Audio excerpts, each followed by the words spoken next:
Yeah, you mentioned Lula's COVID response emphasis. Talk a little bit about Bolsonaro's coronavirus record. And you had a talk with Benjamin Fogel on the Intercept last fall, where perversely Bolsonaro was getting credit for some COVID relief measures, and it was bolstering his popularity. Where is he at now, and why is Lula emphasizing that? Yeah, so this is actually a very good point, and thanks for watching, man. That thing with Ben. When the COVID first started, Bolsonaro was like in denial, and it just hasn't changed course ever since. He's just like, screw this. Like he was like making fun of people who wear masks, like saying they're like pussies or whatever. It's like, everything you shouldn't do. Is like he's like the pro-COVID guy. It feels like, but in the beginning, like when there was like calamity and when it first hit and everyone's like, okay, everyone stay home. Congress passed like an emergency assistance, like basically a guaranteed income for like 3 months. They passed like against the government's wishes. They wrote the law, put it into Congress, fought for it. The government tried to do a counter proposal of like a much less money for less time. The opposition fought, got this relief bill passed, which is basically what made Brazil like survive as even remotely like viable polity, was that people were getting this cash. And what is remarkable is that even though like the tragedy of COVID happened and the economy really falling badly, poverty in Brazil actually lowered just by virtue of like giving cash to people. So just putting it out there, like it's very easy to solve poverty. People who keep telling you it's very complicated, they're lying to you. Like you can just give people money and it's going to make everyone's lives better. But anyways, this ironically is what guaranteed Bolsonaro's popularity, particularly in the places where Lula is the most popular person, which is like amongst very poor people, very people who were like recently brought into the citizenry almost. There's people who are just like in the middle of nowhere. And then within the Workers' Party government, there was a huge effort of not just giving cash to people, but like making sure they were like enrolled in all the relevant databases. Like there's like universalizing of electricity, because in the year 2000 Brazil was like a country that had like considerable sections that were just like no electricity. So we had like a widening of the state assistance net, right? And these people who were just like first reached by the state during Lula's government are the like rabidly Lulista, pro-Lula voting bloc. These were the people where Bolsonaro was able to get a foothold, and because of this emergency assistance.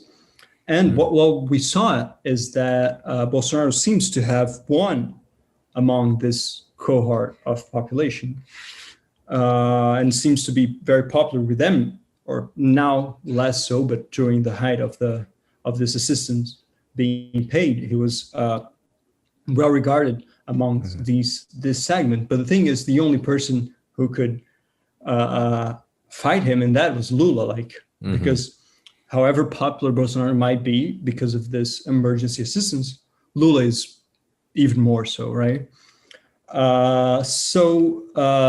Lula's returning to this also poses a problem to Bolsonaro, electoral problem to Bolsonaro in that sense, because even Fernando Haddad, the guy that ran in Lula's place, he wasn't that identified with this group of people as Lula is, because Lula is, first of all, like is a magnetic persona, and he was born in these regions, and he has like a life story that is very relatable for a lot of Brazilians, which is like being born in the poor Northeast, immigrating very young to the more prosperous South, to like find a job, do whatever you can. And this is just a story that's just repeating generation after generation after generation. So Lula is very popular with these guys. He PT lost because this bloc didn't vote. I mean, PT lost for many, many reasons. And I don't want to like try to reduce the 2018 election to one factor, right? But it is likely that if Lula had been the candidate, his like personal popularity with a lot of people would have been enough.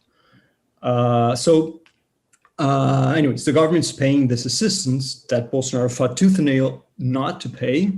And this is basically what guaranteed Bolsonaro stayed afloat. But now this has run out. So they're not paying it anymore. The opposition again tried to like approve a new one. But now the government, like Bolsonaro, knew that he had to do it, right? And they did a very disingenuous thing. And if like, maybe 5 minutes ago, I did this passionate defense of just handing people money and doing the basic income. This is the counter argument to it, which is the trap of the basic income, right? Which is that they approved this law that's saying, okay, fine, we're going to pay people more. But within the law, the same law that says, oh, we're going to pay people for 3 months was also dismantling a lot of the welfare state in the country. So like, okay, we're going to pay people for 3 months, but then like other like very important pillars of the welfare state was eroded like in the same coup, right? So this is the issue with just giving people money, because there's a lot of right-wing people with bad intentions are going to use that. Yeah, exactly. And yeah, that's one of the difficulties with basic income, especially living in the world that we live in. It tends to come with those kind of right-wing motivations as well. So just very, very briefly, because I think we will have to just have another conversation in a couple months and see how things are going. I know we're going to be watching closely this, to see what happens with the Supreme Court and Moro, to see if that judgment, continues, investigation continues. Is there anything else that we should be looking out for over the next couple of months as this new scenario develops? Well, before any of that, I just want to circle back to something that you said, because I ended up not answering questions. I went a bunch of different places and never quite got there, which is that you could see, like, after Lula's speech, an immediate change in tone. Like, so Bolsonaro was doing like speeches like he would never wear a mask. He would like say, "Oh, vaccine is dumb." Like there's people think I'm being hyperbolic, but he was said like, "I'm not gonna like take this vaccine. Like people are gonna take this vaccine and then they're gonna like turn into an alligator and they're gonna try to blame me." So like he was like putting this stuff out there. But now, like immediately after Lula's speech on Flávio Bolsonaro, Bolsonaro's eldest son, another dipshit and another politician. He has like this like Telegram channel where he like talks directly to his supporters. Like half an hour after Lula finished his speech, they were like, "Oh, the vaccine is the way to go," and Bolsonaro was seen wearing a mask. But I think one understated aspect of Bolsonaro's government is how deeply involved the military is, right? It is like a military government within a civilian framework, but it is like generals like running everything, like a bunch of military people everywhere. And most importantly, the health minister was a general, however many star general. It was like the toppest of the top kind of general, but he was like a general, whatever. All generals are dumb to me. So, and he was like doing it clearly like disastrous job. There was like an episode in which they sent, he's a general and he's not a doctor, but he was selected because his specialty was in logistics. But then it turns out they sent things to the wrong state, right? So there's like a public health emergency in the state of Amazonas, and they sent the stuff to Amapá. That's how good logistics is. But now, yesterday, Bolsonaro announced a new health minister, a doctor, a crazy doctor, hydroxychloroquine guy, and doesn't think lockdowns are important, but at least like he's a doctor now, I suppose. But what a lot of people are reading between the lines is that now the military is trying to detach itself from the COVID because the Brazilian military was, after the military dictatorship entered, they were like sent back into their barracks, right? Like, screw you guys, no more military and politics.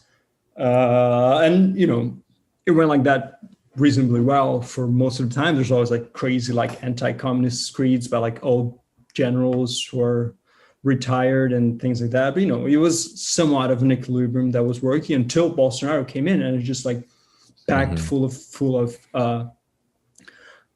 military people. But now it seems like the military are going to have to own the tragedy that's happening, right?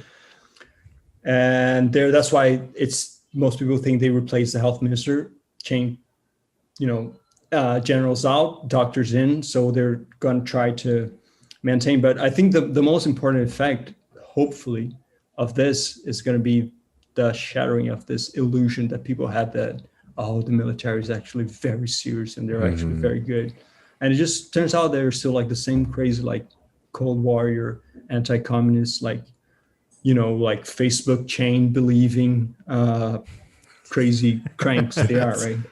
Yeah. One fact I learned in that Fogel interview that you mentioned was there's more military ministers now than there was during the military dictatorships, which is, I think, yeah.